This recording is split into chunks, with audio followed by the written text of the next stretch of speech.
से नहीं है। गोभी इंद्र ही कृष्ण रसम पिबती इति गोपी।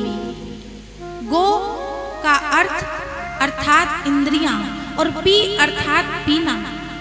जो अपनी प्रत्येक इंद्रिय से कृष्ण रस का पान करे वो गोपी है, और वो कोई भी हो सकता है। गोपी किसी स्त्री का नाम नहीं है। गोपियों के पहुंचते ही भगवान ने गोपियों का स्वागत किया। स्वागतम वो महाभागा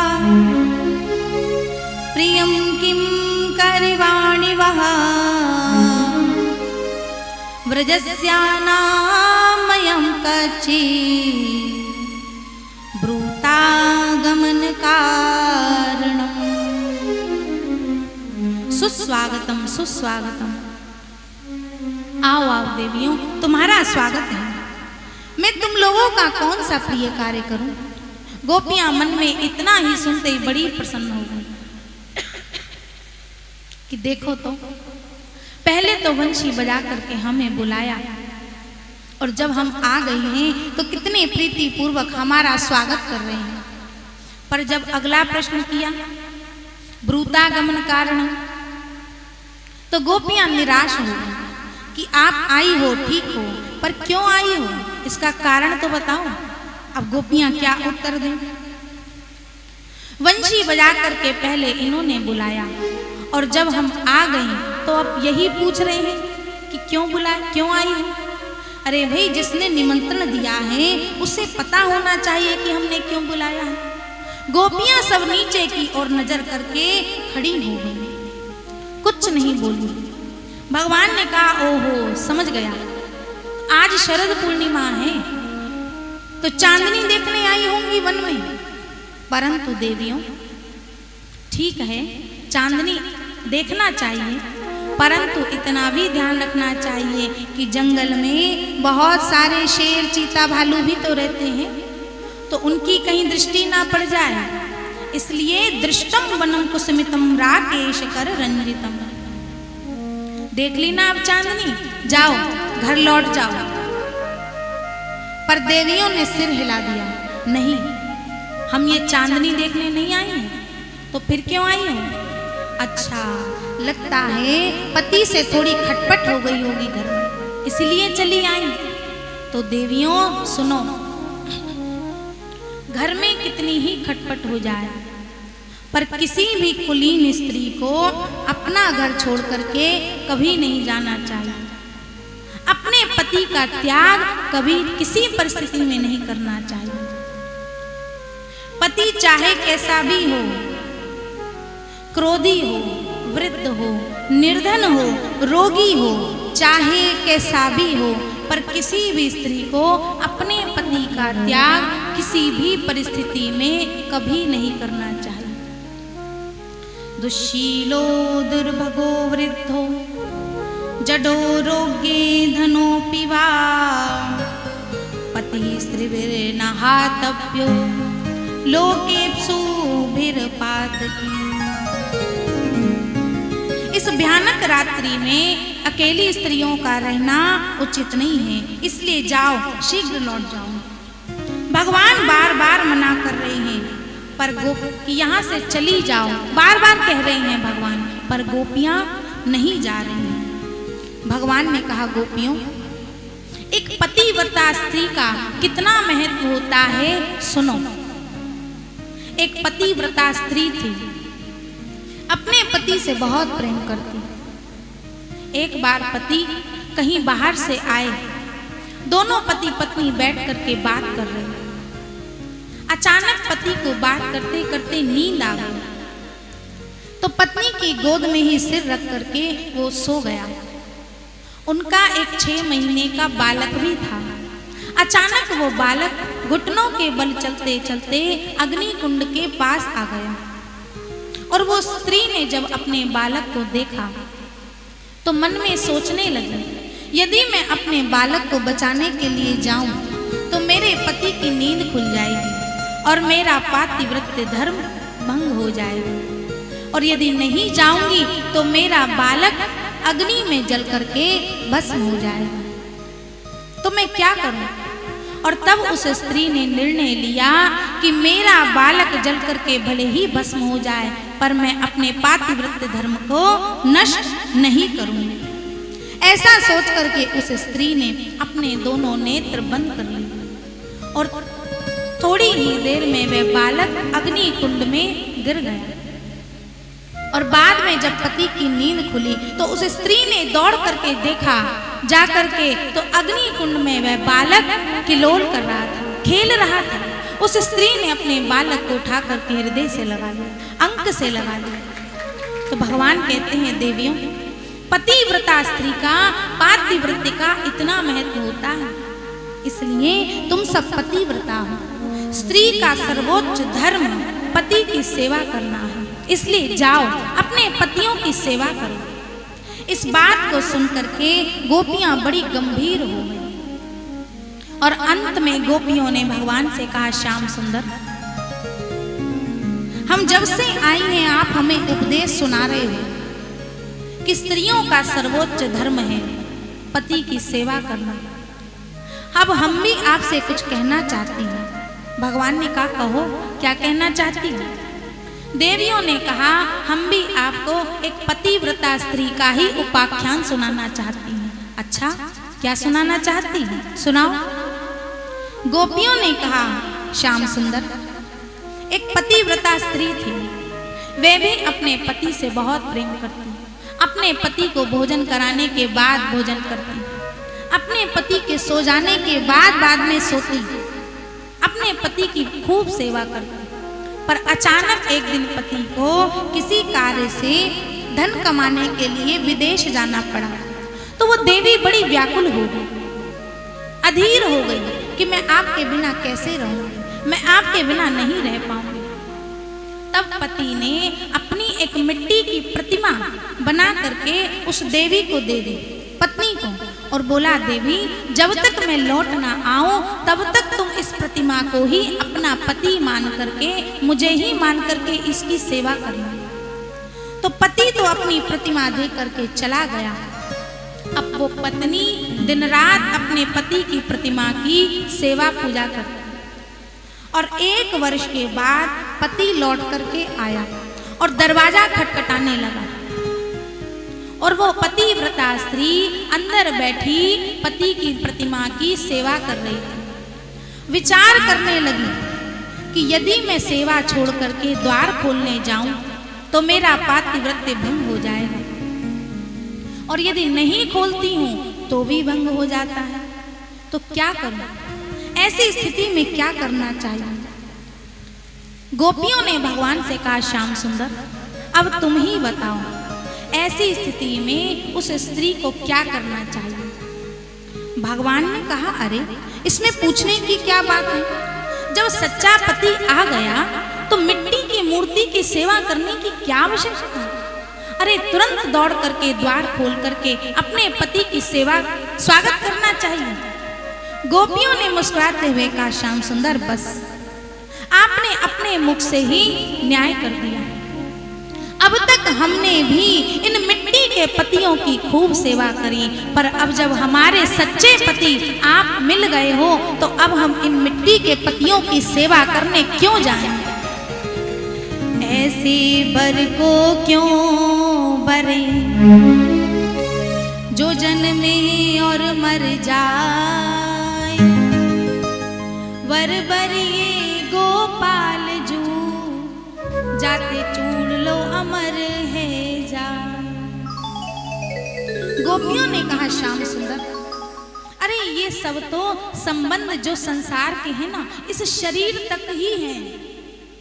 इस शरीर का पति है, शरीर का पुत्र है, शरीर के माता पिता हैं, शरीर के ही सब संबंधी हैं, पर आत्मा के पति तो सिवाय परमात्मा के दूसरे कोई है ही नहीं।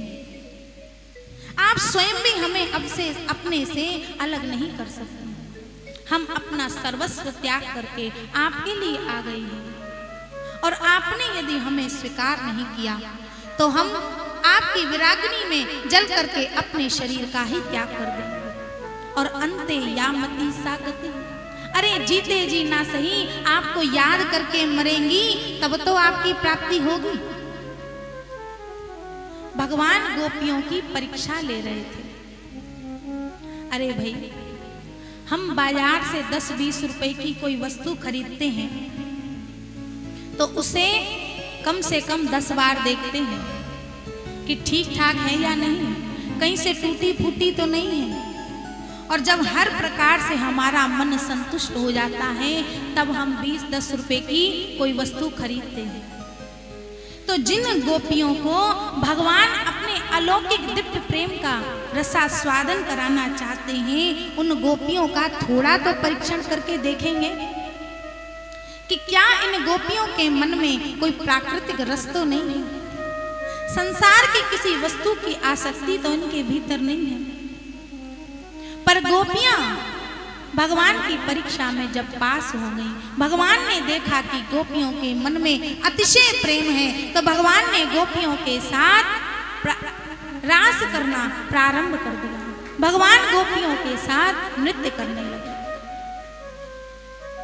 पर गोपियों ने जब भगवान को अपने साथ नृत्य करते हुए देखा तो गोपियों के मन में अभिमान जागृत हो गया, सौंदर्य अभिमान।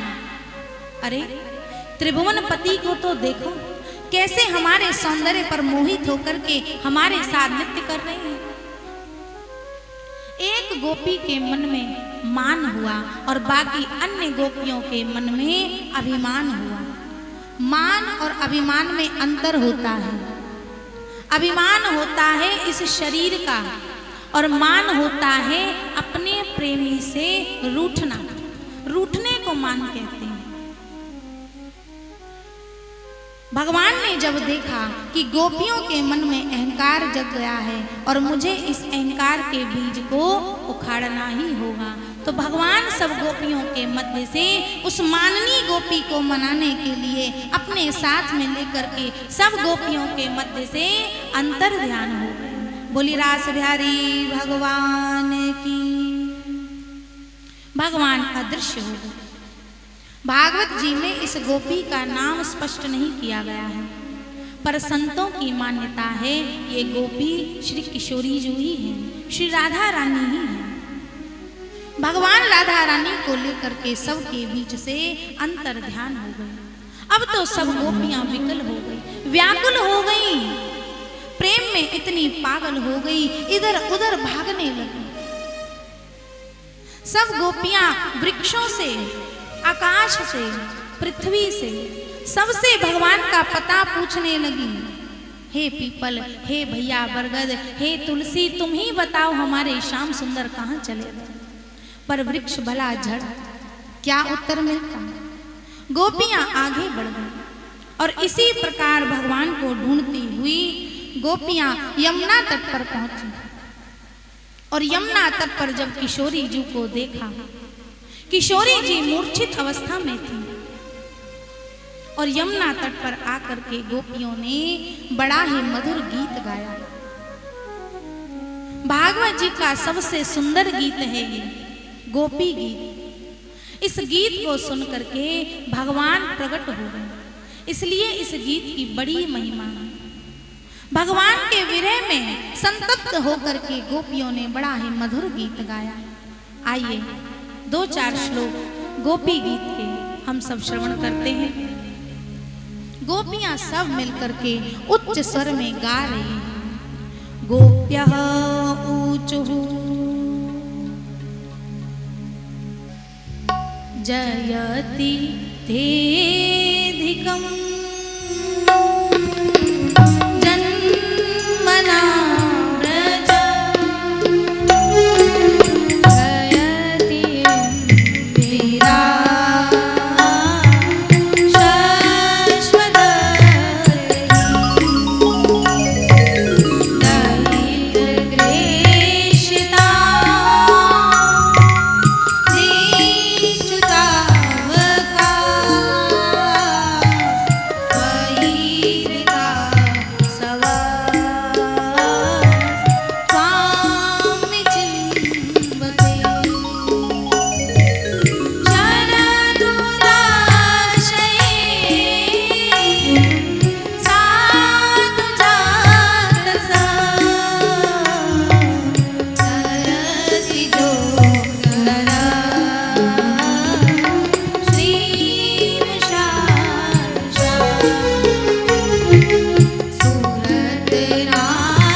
बोली रास बिहारी भगवान की।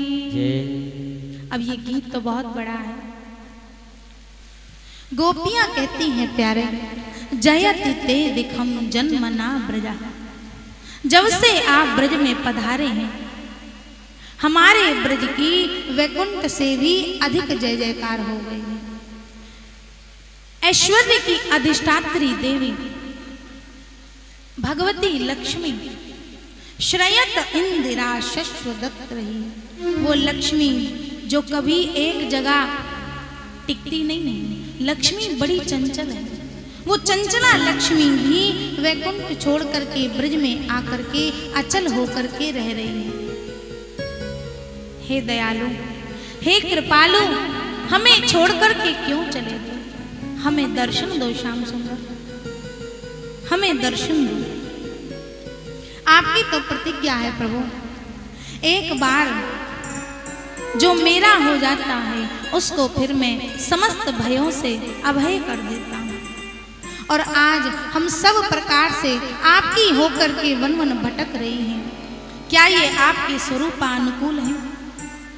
आपका होकर के भी जीव यदि भटकता रहे, क्या ये आपके स्वभाव के अनुकूल है? आप हमारे प्राण हो प्रभु, क्या प्राणों से पृथक भी भला कोई रह सकता है? और यदि तुम्हें हमें मारना ही था तो इतनी बार हमें बचाया था। काली नाग के विषैले जल से, अरे अघासुर से, बकासुर से, बड़े बड़े राक्षसों से हमें क्यों बचाया? और आज असुरों से बचा करके क्या अपने विरह सुर में हमें मारोगे? आप हमारे रक्षक हो, आपके द्वारा हम रक्षित हैं और आज आप ही हमें मारोगे। अरे मारना कोई शरीर का वध नहीं होता। पहले तो हमें वंशी बुला करके बजा करके हमें बुलाया, मिलन की उत्कंठा हमारे हृदय में जागृत करी, और जब हम मिलने के लिए अपना सर्वस्व त्याग करके चली आई और बिना मिले हमसे छोड़ करके हमें चले गए, तड़पता हुआ छोड़ करके हमें चले गए। क्या ये वध नहीं हुआ? नेह किम वदा। तुम्हारी इस निष्ठुरता को देख करके तो लगता है तुम यशोदा मैया के पुत्र ही नहीं है। अरे हमारी यशोदा तो कितनी स्नेहमयी, कितनी करुणामयी है, और उसका तुम जैसा निष्ठुर पुत्र न खलु गोपिका नंदन। सुना है तुम जीवों का कल्याण करने के लिए आए हो। विखन सारथी तो विश्वगुप्त है, ब्रह्मा जी की प्रार्थना पर विश्व का कल्याण करने के लिए आए हैं। फिर हमारा कल्याण क्यों नहीं कर रहे प्रभु? हमारे मनोरथ को क्यों पूर्ण नहीं कर रहे? तुम तो अंतर्यामी हो, हमारे भीतर की सब जानते हैं। और यदि तुम्हारा ये संकेत है कि तुम्हारे अंदर अभिमान का जहर भर गया है, इसलिए आप हमें छोड़ करके चले गए हो, तो प्रभु आपकी श्री चरणों में तो विश्वमन कराने की क्या अद्भुत शक्ति है। फणी फणार्पितम ते पदाम्बुजम क्रीणो कुचेषुना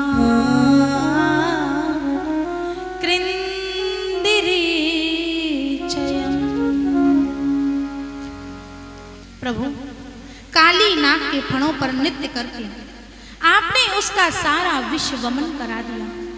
तो जो श्री चरण काली का विश्वगमन करा सकते हैं, क्या वो हमारे हृदय में स्थापित होकर के हमारे हृदय के इस काम रूपी काली नाग के विश्व को वमन नहीं करा सकते? कृणो कुचेषुना कृंदिरिच्छयम्। और यदि आप ये सोच रहे हो कि तुम मेरी प्रेमिका भी हो, मेरी भक्त भी हो और मेरे वियोग में जीवित भी हो, अरे सच्चा प्रेमी तो मैं अपना उसको मानता हूँ जो मेरे वियोग में अपने प्राणों का ही त्याग कर दे। प्रेमी तो मेरे दशरथ थे। दशरथ जी को जब पता चला कि राम नहीं आए तो राम राम कही राम कही, राम राम कही राम, तन पर हरि रघुवर बिरऊ, रायु गयो सुरधाम। राम राम कहते दशरथ जी ने अपने प्राणों को ही त्याग दिया। गोपियां कहती हैं, प्यारे मरना तो हम भी चाह रही हैं, पर क्या करें, आपकी जो कथा है ना, आपका ये जो कथा रूपी अमृत है ना, ये हमें मरने नहीं देता। क्या कहती है गोपियां? तब कथामृतम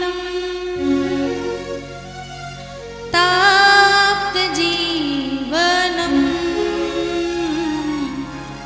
कृणु कुजेषु न कृन्दिरेचयम् कविभिरीडितं कल्मषापहम्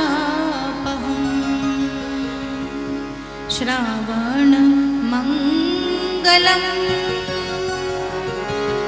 श्रीमदाततं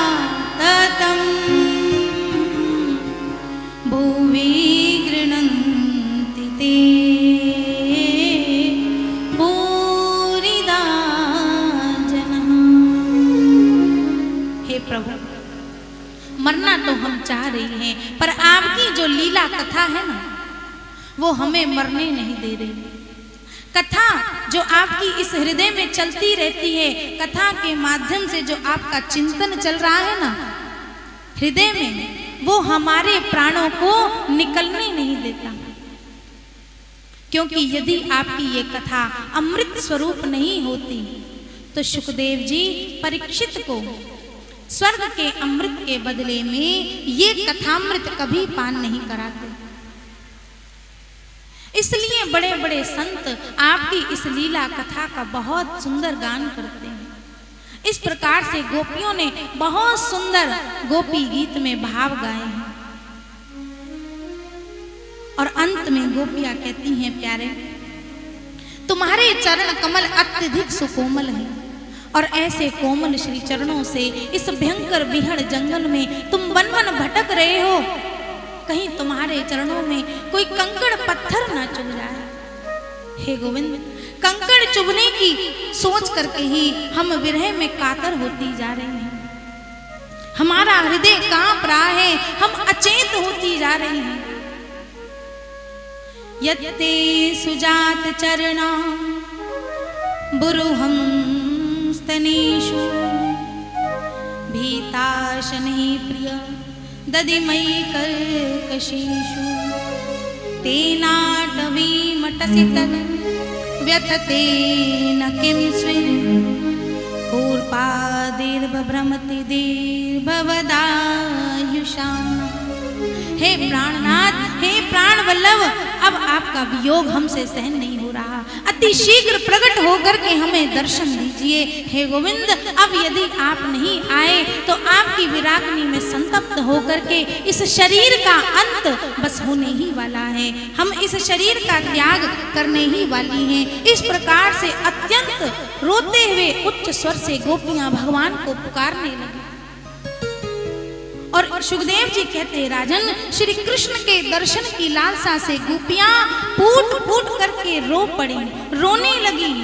इति गोप्यः प्रगायन्त्य प्रलपन्त्य चित्रदः रुरुधु सुस्वरं राजन् कृष्ण दर्शन लालसा।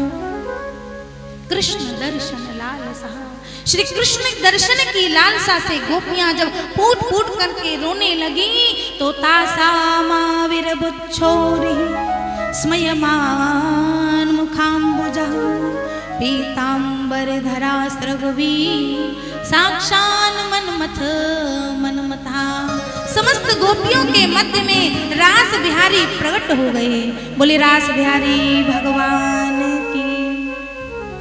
मंद मंद मुस्कान से खिला हुआ प्रभु का मुख कमल है, साक्षात मनमथा मनमथा। कामदेव के मन को भी मथने वाला ऐसा अद्भुत भगवान का सौंदर्य है। पीताम्बर पहने हैं, गले में वनमाला है।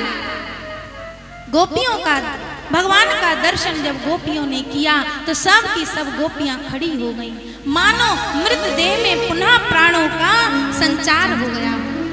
और अब भगवान ने गोपियों के साथ पुनः महारास करना प्रारंभ कर दिया। पादन्यासैर्भुजविदुतभिः सस्मृतैर्भ्रूविलासैर् भज्जन्मत्यश्चल्कुचपटैः कुण्डलैर्गण्डलोलैः स्वद्यन्मुख्यः गौररशिनः ग्रन्थयः वृष्णवद्धो गायन्त्यस्तं तडित इवता मेघचक्रे विरेजुः। सुखदेव जी वर्णन करते हैं, राजन जितनी गोपियां थी उतने ही भगवान श्री कृष्ण स्वयं प्रकट हो गए। असंख्य गोपियां हैं, असंख्य ही श्री कृष्ण हैं और बीच में मधुर श्री राधा माधव की सुंदर झांकी है और भगवान ने गोपियों के साथ नृत्य करना प्रारंभ कर दिया। मधुर नृत्य करके भगवान दिखा रहे हैं। आइए हम सब भी भगवान के इस दिव्य रास में अपने मन को समर्पित